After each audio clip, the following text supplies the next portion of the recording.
Welcome to the channel. Welcome to another video. Today we're talking Fast, talking Furious, talking Fast 3, Tokyo Drift, the first ride of Justin Lin and Chris Morgan. Let's go.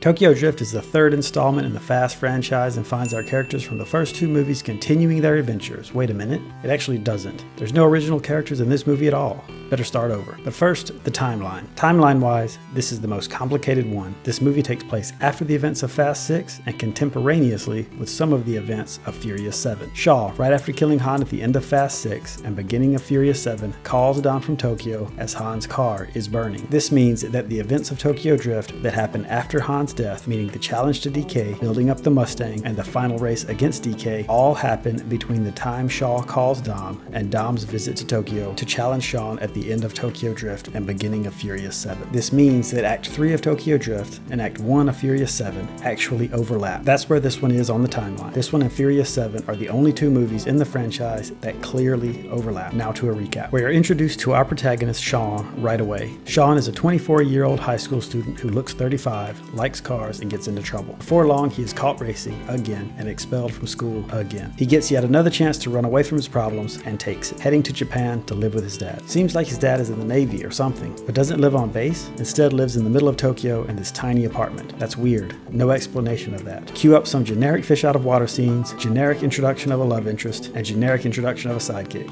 Get the idea? Sean ends up in a race before he knows what racing really means. Crossing paths with our villain, DK, also known as Drift King, a Yakuza member, or maybe wannabe Yakuza? I'm never quite sure which. Sean's car is provided graciously by this mysterious character, Han. Thus we are introduced to one of the most beloved characters in the franchise. Sean of course wrecks Han's car and becomes indebted.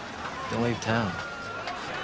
Sean works for Han at his garage and helping to collect money. Han teaches Sean how to drift. Not sure why, but he does. Han is a mysterious and shady figure and continually steals from DK, despite his Yakuza connections. This conflict leads to a great chase. Han is of course killed during the chase. Sean refuses to run away from his problems again. He returns money to DK's Yakuza uncle and proposes to race DK for the right to remain in Tokyo, the loser leaving town. They use the engine from the car Sean wrecked in the first race, Han's car, and the chassis from his dad's old Mustang. Sean wins. We get a postscript of Dom showing up in Tokyo to challenge Sean to a race, claiming he knew Han. So there's a recap, now we'll review. This movie checks some of the boxes of having a good story. Sean actually has an arc, growing into a more mature person who is dedicated to facing his problems head on and finding solutions rather than just running away. He is definitely an active protagonist as well, as he forges his own path, facing DK, moving out of his father's place and in with Han. There are some decent plants and payoffs in this movie. The reuse of the engine from Han's car and use of his dad's Mustang chassis. The movie has consequences. Sean leaves America for Japan. He is indebted to Han after crashing his car. Sean is facing exile again as his dad threatens to deport him, and again as he races for the right to stay in Tokyo. And if we're talking about consequences, Han dies. The antagonist, DK, though truly threatening to our protagonist, which is good, is where things start to go off the rails for me. DK was way overdone. They really needed to tone him down. The relationship between DK and Neela is way too intense, creepy, and abusive for this kind of movie. To do something like that, the movie has to be about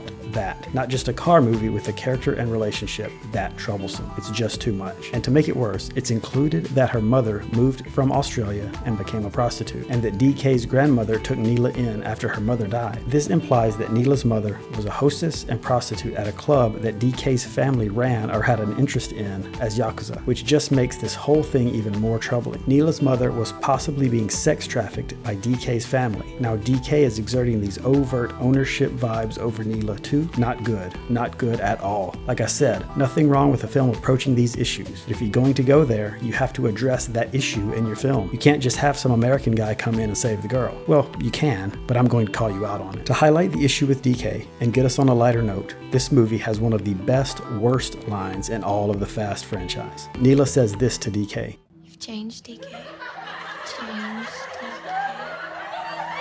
Changed, DK. Excuse me, Nilo, changed from what exactly? Like he was just some great guy before? Now he's changed? How? Nothing in the story or anything about his character suggests that he has ever been anything but a total piece of crap. So that line is just one of the most laughable, out of place lines in all of the Fast and Furious franchise, in all of film history for that matter. To make this work, they needed some flashbacks or something to establish the believability and legitimacy of the relationship between Neela and DK. But this would have taken time and placed much more focus on Neela, which the movie didn't want to do, and I get that. But the movie can't have it both ways. It can't bring up these issues and not address them. But other than the treatment of Neela, the movie checks enough boxes to be a real movie. Character arcs, active protagonist, threatening antagonist, action that drives the plot, consequences. It has a beginning, a middle, and an end. But overall, it's generic, and with only a sliver of a connection to the previous or future Fast and Furious movies. Indeed, the main thing to say about Tokyo Drift is how big of an outlier it is, that it has no thematic connection to the rest of the franchise, and it's missing more items from the Fast and Furious checklist than any other entry in the franchise. This is the only film with no law enforcement presence in the main plot. It also has no core cast members from previous films. It was only new people except for Dom's cameo at the end. There are no undercover cops, no grappling hooks, no action scene featuring a car versus a vehicle larger than a car, and no group races. In these ways, this movie is a major outlier. That makes this one of the most peculiar of the series. But I'll tell you one way this one ain't no outlier: 3-foot dolly shots. That's how. There are several in this movie. Here,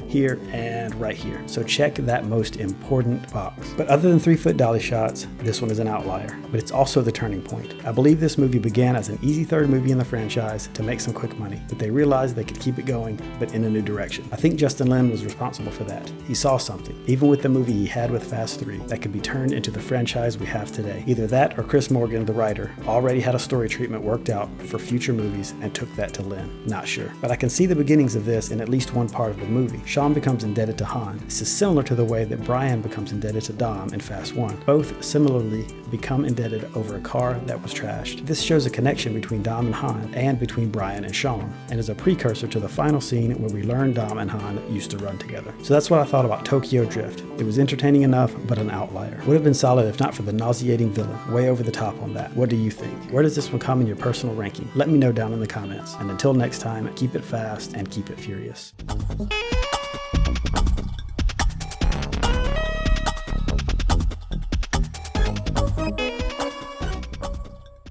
You've changed, DK.